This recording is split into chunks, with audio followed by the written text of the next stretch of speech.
about rent burden. In New York City, there's more than 500,000 households that earn less than $30,000 a year and pay more than 50% of their income in rent.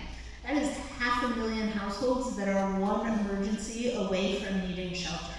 The analogy that I've heard used that I think is really compelling is think of shelter as an emergency room, right? Absolutely we need the permanent housing, but we need that emergency solution as well. This is the project that I think is going to be a really good one.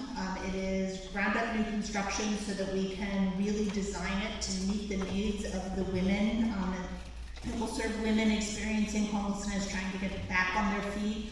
There's going to be a federally qualified health clinics that will serve both the clients in the shelter and the community. It's a well-respected provider with a long history of serving clients. So yes, absolutely housing is critically important, but so is it having safe, decent emergency shelter that can help people stabilize their lives. And I think this is going to be a really good opportunity for the women, and we are committed to working with the community so that we can make sure there's a strong experience for the community as well. HGB, sorry. Next. Bikers, and we're wondering what the city can do to enforce biking traffic laws. That's a great question. We were at the Park Slope Senior Center the other day, and you can walk with it, you know. We were at the Park Slope Senior Center the other day with a group of seniors who raised that same question. We were up in Washington Heights, same question. Something happened in the city over the last few years. Our use of streets have changed drastically. We did not adjust to those changes, and we have to do so. And part of it is making sure the app delivery companies are doing their job.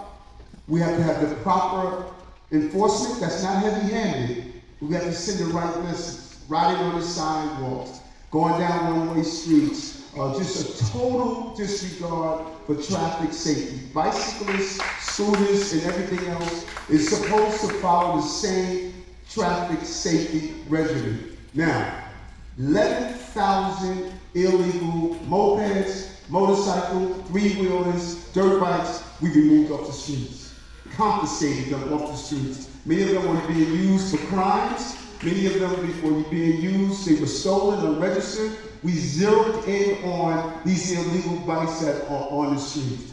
I think the council must sit down and we must do some real legislation that's a full scope of it. Everything from registering the bikes, you get hit by an illegal moped or what have you, you're stuck with the bill. Holding these app companies responsible. These are your employees. You know, you see some of the vans that drive around and it says, if I'm driving reckless, call this number. So we have to think outside the box of how do we deal with this new reality of all of these different vehicles being used. Now, it's also not lost on me. You guys order our problem more than any place on the globe. So these folks that you're complaining about, many of them are on their way to your homes to deliver the food that you order out on. You order out a lot. You order out a lot. And so part of that, you need to find out who is this company and speak to the person you order from and say, listen, we expect more.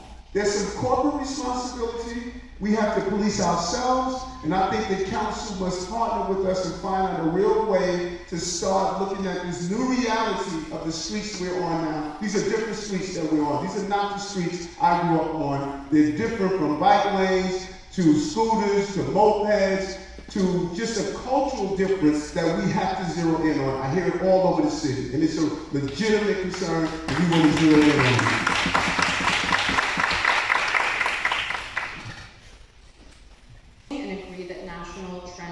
Show greatest success with affordable housing compared to shelters, including remarkable statistics coming out of Houston as they tackle similar problems successfully. Our questions addressing the same city contract for a $500 million 200-bed women's shelter that was awarded during the final hours of de Blasio's administration. A familiar story from what I